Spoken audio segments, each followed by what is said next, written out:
जयकारा बोलो माता रानी का। जगत माई महामाई माँ भद्रकाली की जय बोलो। माता रानी के सांचे दरबार की जय बोलो।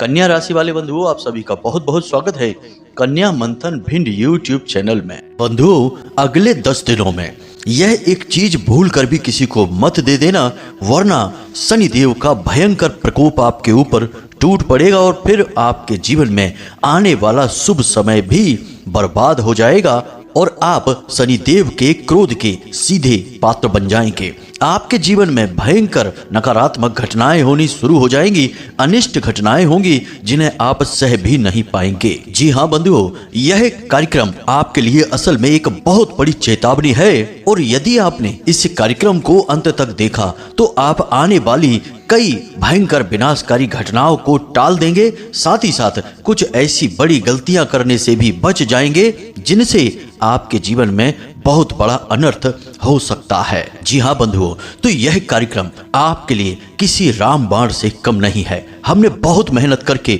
माता रानी की अनुभूतियों के आधार पर, साथ ही साथ आपकी राशि और कुंडली की ग्रह दशाओं का सही आकलन करने के बाद यह कार्यक्रम का निर्माण किया है। ऐसे में आपको इस कार्यक्रम को अंत तक अवश्य देखना है बंधुओं। यदि आपने अब भी हमारी बात न मानी और इस कार्यक्रम को अंत तक न देखा तो आप अपनी बर्बादी के स्वयं ही जिम्मेदार होंगे। फिर आप किसी से यह मत कहना कि हमारे जीवन में इतने कष्ट क्यों हैं, क्यों हम हमेशा परेशान रहते हैं, क्यों भगवान हमारी नहीं सुनते हैं। जी हाँ बंधुओं, क्योंकि आने वाला 10 दिन का यह जो समय है, यह आपके जीवन में बहुत ही क्रांतिकारी बदलाव लेकर आने वाला है।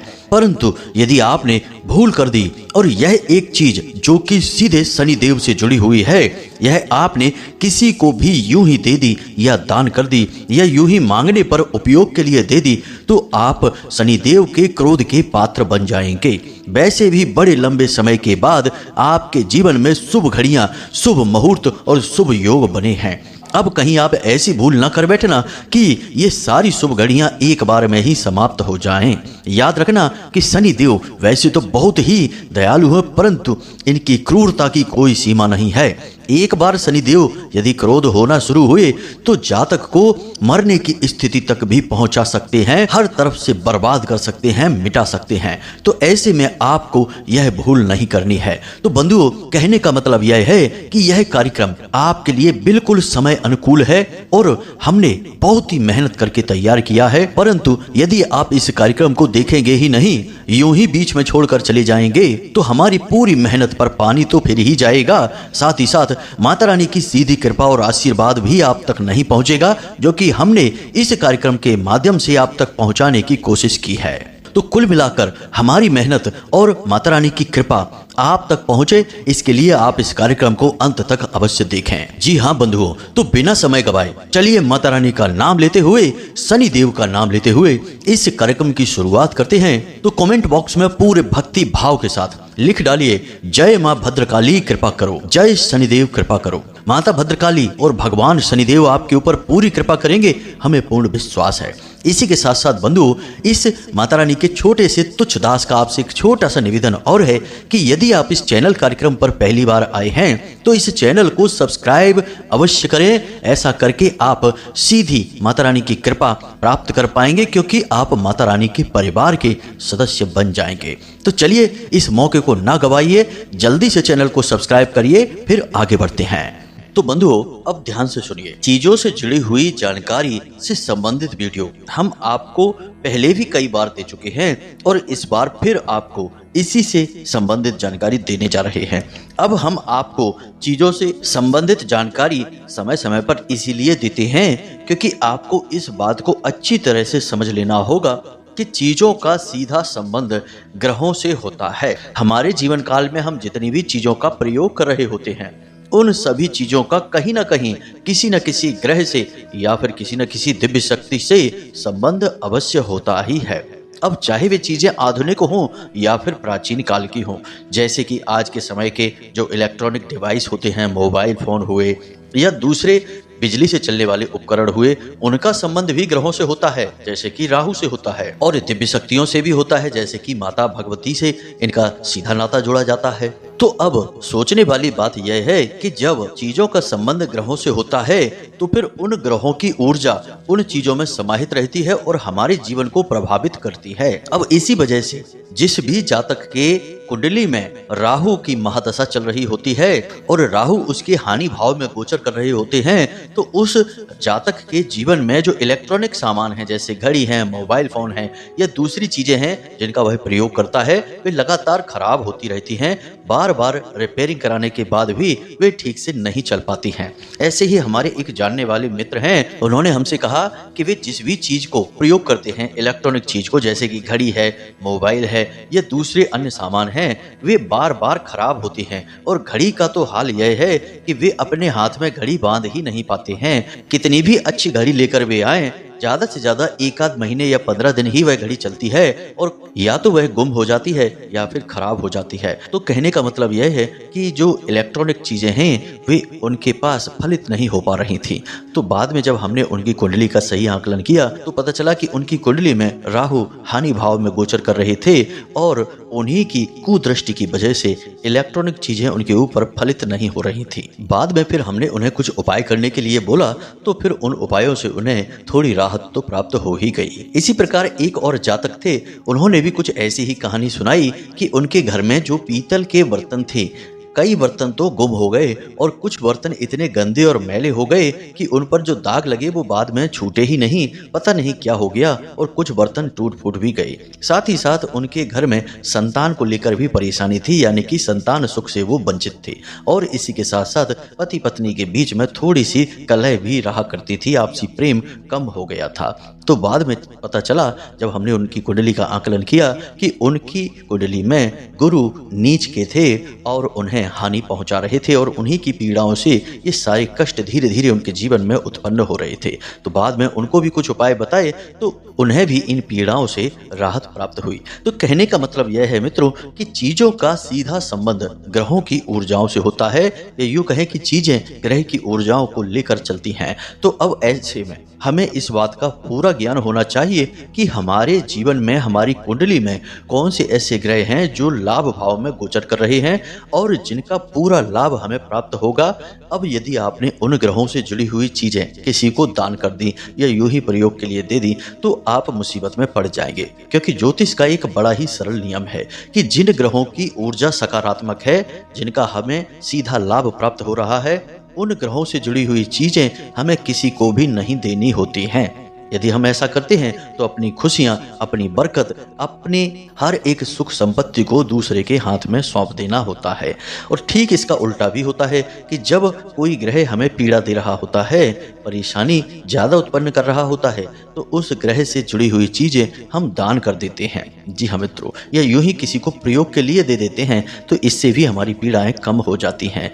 यही होते हैं ग्रह की पीड़ाओं से जुड़े हुए उपाय, जिनमें कि दान का विशेष महत्व होता है। तो उम्मीद है कि आप समझ रहे होंगे कि हम आपसे क्या कहना चाहते हैं। इसीलिए जब ग्रहों की चाल बदलती है, क्योंकि ग्रह तो एक जगह पर स्थापित है नहीं, उनकी तो चाल पल प्रतिपल बदलती रहती है। तो जब ग्रहों की चाल बदलती है और कोई एक ऐसा ग्रह जो कि लाभ फल देने वाला होता है आपकी राशि में लाभ भाव में ही गोचर करने लगता है, तब उस ग्रह से जुड़ी हुई चीजों को आपको अपने पास संभाल कर रखना होता है, उसे किसी को नहीं देना होता है। लेकिन विचित्र विडंबना है भाग्य की कि जिस ग्रह का लाभ आपको प्राप्त होने वाला होता है, लोग आपसे उस चीज को अवश्य मांगेंगे ही मांगेंगे। और जब लोग आपसे मांगेंगे और आपको पता भी नहीं है तो आप दे देंगे और आप ग्रह के लाभ से वंचित रह जाएंगे। इसीलिए हम कई बार अपने वीडियो के माध्यम से बताते हैं कि आपकी राशि में राजयोग का निर्माण हुआ है, आपकी कुंडली में फलाना ग्रह है जो आपको लाभ देने वाला है, आपको धन दौलत मिलेगी, व्यापार में उन्नति मिलेगी। लेकिन फिर भी कुछ लोग हमें कमेंट करके कहते हैं कि गुरुजी हमें तो कोई लाभ प्राप्त नहीं हुआ, आपने तो कहा था कि धन लाभ होगा, पुत्र प्राप्ति होगी या किसी अन्य प्रकार का सुख प्राप्त होगा, प्रेम संबंध मजबूत होंगे, लेकिन हमें तो कुछ भी लाभ समझ में नहीं आया। तो इसका कारण यही होता है कि हमने आपको ज्ञान यह तो दे दिया, लेकिन चीजों से जुड़ा हुआ ज्ञान जो हमने आपको दिया उसे आपने ध्यान से नहीं सुना। और जब आपने अधूरा ज्ञान लिया, यानी कि नियमित तौर पर आपने हमारे वीडियो नहीं देखे, तो आपको ज्ञान अधूरा ही मिलेगा। तो आपने अधूरा ज्ञान लिया तो आपने अनजाने में जो आपके लाभ देने वाले ग्रह थे, उन ग्रहों से जुड़ी हुई चीजें किसी को दे दी, यानी कि जो लाभ आपको मिलने वाला था वह आपने किसी दूसरे के हाथों में दे दिया। तो अब आपको कैसे लाभ प्राप्त होगा? अब कुछ लोग बड़े ही विचित्र मानसिकता के होते हैं।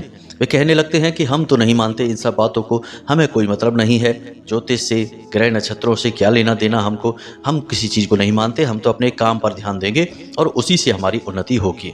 ठीक है, उनकी बात उनकी जगह पर अच्छी है, लेकिन एक बात आप याद रखना कि अगर केवल काम करने, मेहनत करने से ही कामयाबी प्राप्त हो जाती तो दुनिया का हर लेबर, हर एक पल्लेदार और वर्कर करोड़पति होता और जंगल का राजा गधा होता, ना कि शेर, क्योंकि यही तो सबसे ज्यादा मेहनत करते हैं। लेकिन ऐसा तो कुछ भी नहीं है। अब एक सबसे खास बात कि दुनिया में जितने भी अमीर, कामयाब और तमाम सुख सुविधाओं को भोगने वाले लोग कहीं ना कहीं ज्योतिषियों से, कहीं ना कहीं पूजा पाठ, कर्मकांड और अनुष्ठानों से अवश्य ही जुड़े होते हैं। इसीलिए आपने देखा होगा कि बड़े बड़े फिल्म स्टार किसी खास विशेष दिन पर ही अपनी पिक्चर को रिलीज करते हैं। बड़े बड़े नेता लोग, बड़े बड़े व्यापारी, बिजनेसमैन लोग किसी विशेष रत्न या फिर नग को धारण किए रहते हैं। लेकिन एक बात और है मित्रों कि ये बातें कभी खुलेआम नहीं की जाती हैं, क्योंकि ये उपाय होते हैं और उपाय छुपा कर किए जाएं तभी फलित होते हैं। तो इन चीजों के बारे में खुलेआम कभी कोई किसी से बात नहीं करता है,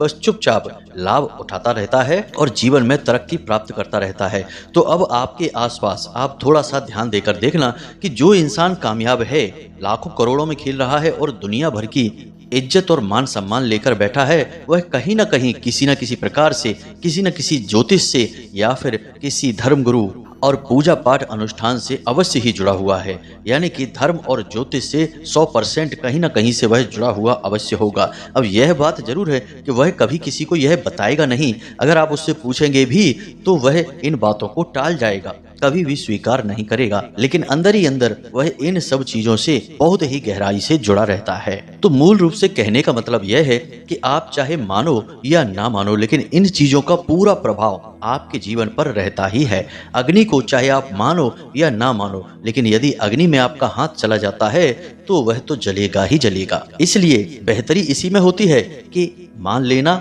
और जो नियम बताए जाते हैं उनका सही तरह से पालन करना, ताकि बड़ी ही सरलता के साथ जीवन में कामयाबी प्राप्त हो जाए और सारी सुख सुविधाएं और जीवन का आनंद मिलना शुरू हो जाए। तो अब ध्यान से सुनिए, हम आपको बताने जा रहे हैं उस एक चीज के बारे में। तो ध्यान से सुनिए, अगले 10 दिनों में आपको इन चीजों में से कुछ भी किसी को नहीं देना है। पहले नमक का सीधा संबंध माता लक्ष्मी से होता है और यह चंद्रमा का भी सूचक है। अब आपको अगले 3 से 5 दिनों में नमक किसी को भी नहीं देना है। देने से मतलब कि कोई आपसे अड़ोस पड़ोस से भी मांगने आए तो उसे नहीं देना है। वैसे भी हमारे शास्त्रों में और ज्योतिष शास्त्र में भी नमक किसी को देने के लिए मना किया जाता है।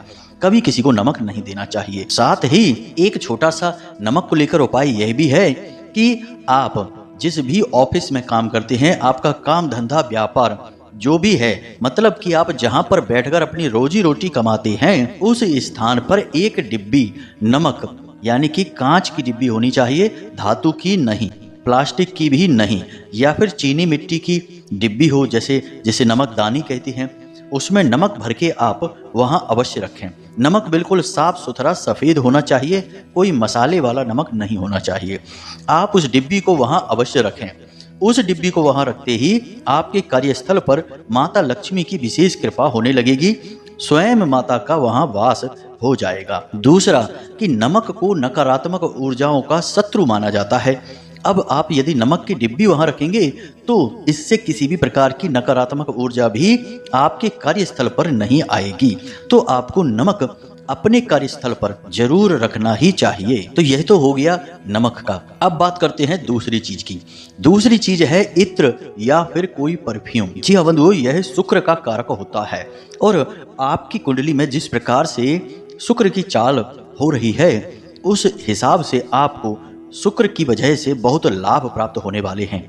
अब शुक्र कौन है और कैसे लाभ देते हैं, जरा इसे आप ध्यान से समझिए। शुक्र हैं आपको दाम्पत्य सुख दिलाने वाले, आपकी घर गृहस्थी और प्रेम संबंधों में मधुरता को बढ़ाने वाले, आपके जीवन में भोग विलास और आनंद को बढ़ाने वाले, सबसे बड़ी बात कि समाज में मान प्रतिष्ठा और धन दौलत को बढ़ाने वाले। अब शुक्र को हमारे शास्त्रों में भोर का तारा भी कहा गया है, यानी कि शुक्र जो है बेहद चमकदार एकदम सफेद रंग का एक तारे जैसा ग्रह दिखाई देता है। आप समझ सकते हैं कि जब किसी ग्रह की तुलना किसी तारे से की जाती है तो उस ग्रह की शक्ति कितनी अधिक होगी। अब जिसके जीवन में शुक्र परेशानी देने लगते हैं, सबसे पहले उसके जीवन में पति पत्नी के बीच या फिर प्रेमी जोड़ों के बीच कलेश होना शुरू हो जाता है, अलगाव हो जाता है, टकराव हो जाता है। दूसरा कि उसके जीवन से सुख संपत्ति, धन दौलत और चैन और सुकून सब गायब हो जाता है। कहने का मतलब यह है कि शुक्र से जुड़ी सबसे शक्तिशाली चीज है इत्र या परफ्यूम, यानी खुशबूदार कोई भी चीज जिसे आप अपने शरीर पर, अपने कपड़ों पर डालते हैं, किसी को भी नहीं देना है। आजकल यह फैशन हो गया है, लोग गिफ्ट करते हैं तो परफ्यूम दे देते हैं, जो कि बहुत ही गलत है। भूल कर भी नहीं करना है आपको यह, चाहे कुछ भी हो जाए। इसी प्रकार बंधुओं, आपको सफेद रंग का कोई भी वस्त्र किसी को भी प्रयोग के लिए नहीं देना है, खास तौर से जिसे आप अपने लिए प्रयोग करते हैं। कोई भी वस्त्र वह हो सकता है, इसमें भी आपको सतर्क रहना है और ना ही आप नया खरीद कर सफेद रंग का कोई वस्त्र किसी को उपहार में देंगे। अब बात कर लेते हैं देवगुरु बृहस्पति की। तो गुरु इस समय बकरी चाल में चल रहे हैं, तो अब इसके हिसाब से देखा जाए तो अब लोग आपसे उधार ज्यादा मांगने लगेंगे।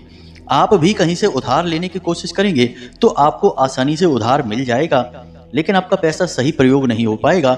इसी के साथ साथ घर में भी थोड़ा सा खींचतान का माहौल बन जाएगा। लेकिन अब आपको गुरु से जुड़ी हुई कोई भी चीज किसी को नहीं देनी है। अब कौन सी है वे चीजें, तो ध्यान से सुनिए। पीले रंग का कोई भी आभूषण, कोई भी वस्त्र या फिर कोई भी बर्तन, जैसे पीतल का बर्तन होता है, सोने के आभूषण होते हैं या पीले रंग का कोई वस्त्र होता है, ये आपको किसी को भी नहीं देने हैं। ना ही नया खरीद कर देना है और ना ही आप अपने स्वयं के प्रयोग किए जाने वाले इनमें से कोई भी सामान को किसी को देंगे। कोई आपसे भले ही मांगे, आप उसे कुछ बहाना बनाकर टाल देना, लेकिन उसे इसमें से कोई भी चीज मत देना। क्योंकि बंधुओं ध्यान से सुनो, गुरु आपके लिए सकारात्मक हैं, आपके धन के कारक हैं, पारिवारिक सुख और शांति के कारक हैं, साथ ही साथ आपके ज्ञान, आपकी सद्बुद्धि के भी कारक हैं।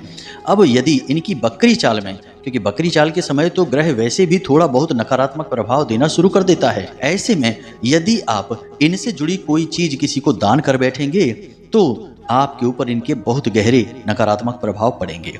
अब ज्योतिष शास्त्र में एक जो नियम है वह बहुत ही मशहूर है और वह इस प्रकार है कि जो भी ग्रह आपके लिए सकारात्मक होते हैं, शुभ फल देने वाले होते हैं, उन ग्रहों से जुड़ी हुई चीजें कभी किसी को दान नहीं की जाती और ना ही यूं ही किसी को दे दी जाती हैं। मंदिर में दान करना एक अलग बात होती है। तो ये तो सामान्य सी जानकारी थी जो आपको चीजों को किसी को न देने के विषय में थी। अब बात करते हैं उस एक मूल विषय के बारे में जहां से हमने इस कार्यक्रम को प्रारंभ किया था। तो अब जरा ध्यान से सुनिए। घड़ी जो हम पहनते हैं हाथ में, यह राहु का सूचक होती है और घड़ी समय को दिखाती है। और आज के इस कलयुग के दौर में राहु को कलयुग का राजा कहा जाए तो कोई बड़ी बात नहीं होगी। जी हाँ बंधु, राहु वैसे तो एक राक्षस ग्रह है, लेकिन देवताओं के साथ अमृत पीने की वजह से यह शुद्ध हो चुका है। अब यह अपनी मूल प्रवृत्ति को साथ में लेकर चलता है और इसकी मूल प्रवृत्ति है तेजी से होने वाला परिवर्तन। अब वह परिवर्तन सकारात्मक होगा या नकारात्मक होगा, यह तो आपके व्यक्तिगत स्वभाव पर और राहु किस प्रकार आपकी कुंडली में गोचर कर रहा है इस बात पर निर्भर करेगा। तो आपको घड़ी भूल कर भी किसी को नहीं देनी है। और अगले 3 से 5 दिनों में हम आपको गारंटी के साथ कहते हैं कि ऐसी परिस्थिति बनेगी जब आप अपनी घड़ी किसी को देंगे।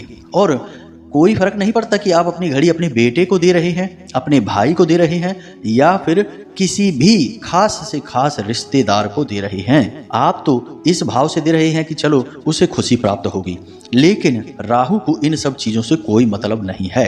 आपकी घड़ी आपके लिए बनी है, आपको उसे पहनना है, वह आपके समय को दिखा रही है। और राहु के जो भी सकारात्मक परिणाम हैं आपको मिलने वाले हैं आने वाले समय में, उन परिणामों को आपके लिए निश्चित करती है।